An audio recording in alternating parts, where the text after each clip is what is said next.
আসসালামু আলাইকুম। আশা করি আপনারা সকলেই ভালো আছেন। আমাদের একটি নতুন ভিডিওর সাথে নতুন ভিডিও দেখার জন্য আপনাদের সবাইকে স্বাগতম জানাচ্ছি। যারা আমার চ্যানেলে নতুন আছেন তারা অবশ্যই সাবস্ক্রাইব করে নিবেন। যারা পুরাতন আছেন অবশ্যই এই ভিডিওতে লাইক করে দিবেন এবং যদি ভিডিওটা ভালো লেগে থাকে তাহলে ভিডিওর কমেন্ট সেকশনে গিয়ে আম একটি সুন্দর একটি কমেন্ট করে দিবেন।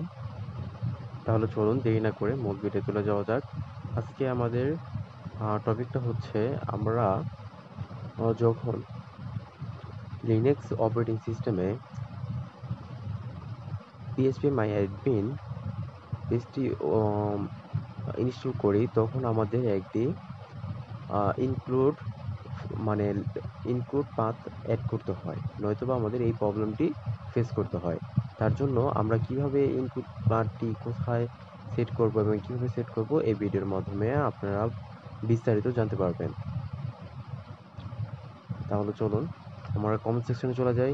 কমেন্ট সেকশনে যাওয়ার পরে আমাদের টার্মিনালটা ওপেন করে নিতে হবে। টার্মিনালটা ওপেন করার পরে আমাদের যে এই জায়গায় দেখেন ফার্স্ট যে লিঙ্কটা আছে এটা প্রথমেই পেস্ট করে দেব।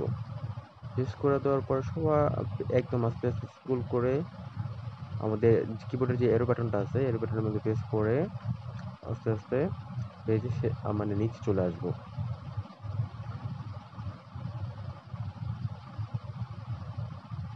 নিচে আসার পরে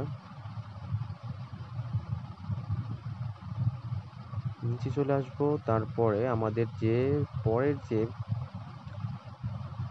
আহ, পরের যে পার্টটা আছে এই পার্টটা কপি করে নেব। এই জায়গা থেকে কপি করে নিয়ে এই জায়গায় না পেস্ট করে দিতে হবে। হ্যাঁ, এখানে একটা বোঝার জন্য PHP-MyAdmin কমন লিখে দিলাম।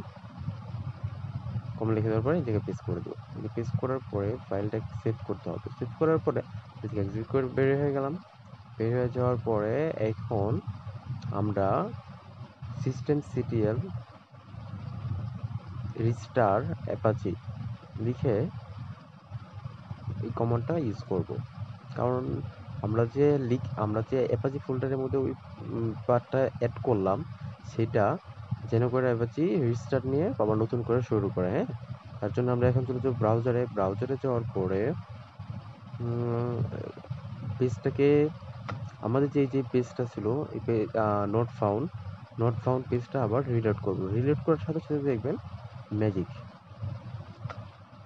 যে রিলোড করার সাথে সাথে দেখেন ম্যাজিক দেখেন সাথে সাথে PHP-MyAdmin-টা চলে আসছে পেজটা। হ্যাঁ, এখন আমাদের যে আইডি পাসওয়ার্ড দেওয়া ছিল সেটা দিয়ে আমরা লগ ইন। আপনাদের সকলকে ধন্যবাদ জানাচ্ছি। পরবর্তী ভিডিও দেখার জন্য আমন্ত্রণ রইল। সে পর্যন্ত ভালো থাকবেন এবং আমাদের চ্যানেলের সাথেই থাকবেন। আসসালামু আলাইকুম।